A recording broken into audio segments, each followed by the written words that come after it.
widely spread agreed upon fact within the scientific community that our natural resources and ecosystems are in drastic decline in the past few centuries due to human actions and climate change. The Global Footprint Network, in their 2015 article, National Overshoot Day, estimates that we use more than 1.6 Earths currently, and by the year 2020, more than 2 full Earths. That means that we're using more renewable resources than we can currently afford, which could create a huge problem for our future generations. Not only that, but our current economy is currently hurting because of our environment. The leaders at the 2014 Clinton Global Initiative in New York City estimated that global climate change is the single greatest risk to the global economy today. That means, given our current state of natural and economic destruction due to human action, we need to implement an ethical-based environmental policy in order to guide environmental law.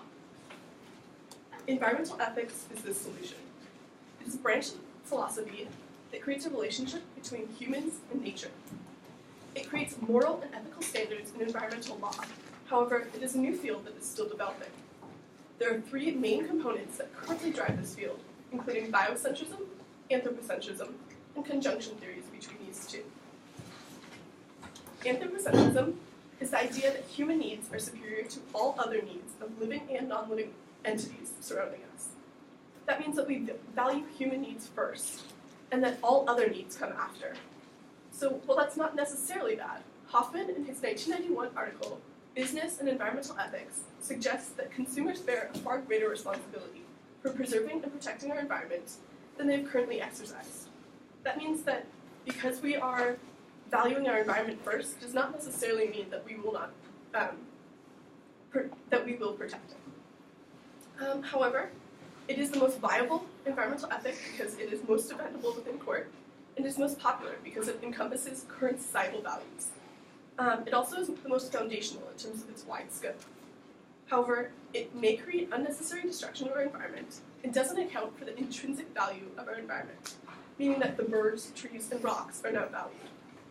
It also assumes that we as humans are better than everything else on Earth, which is a controversial statement within itself. However, it is most easily implemented because it protects the environment with human, not natural, interests at mind. In direct opposition to this is biocentrism. It creates equal protection within environmental policy between us and all living and non-living entities.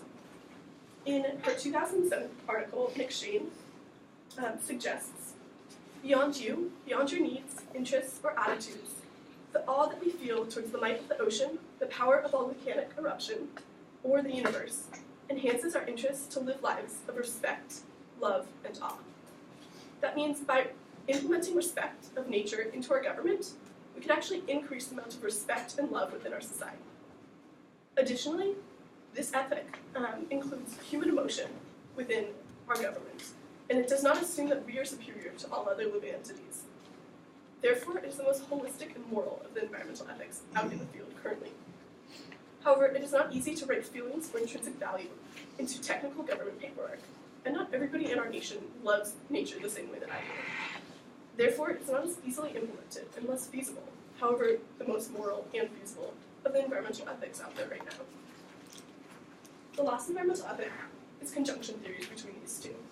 This could be a new ethical language completely, or a combination or extension of current environmental ethics.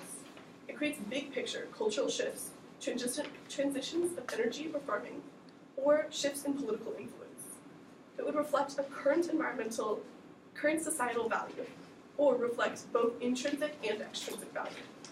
In his 1997 article, Challenge of a World Environmental Ethic, Callcott suggests that a new environmental ethic would be supported by the dimensions of a presently evolving, postmodern scientific worldview.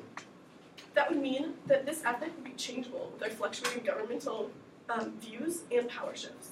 It would also be able to rise to new challenges in our environment. However, this would be really hard to create, especially incorporating everybody's needs within one environmental ethic. And many scholars feel that it would be abandoning the work of both biocentrism and anthropocentrism, and the scholars who worked on those in the past. So it's not feasible for immediate use. However, it can be developed for later use within our government, once we create a spot for environmental ethics within our government.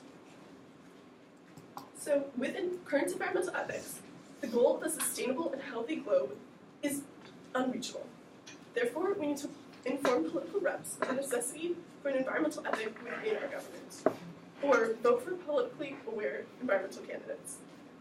We also need to create a spot for environmental ethics to reflect society within our government and incorporate nature in order to achieve a thriving and healthy planet once again.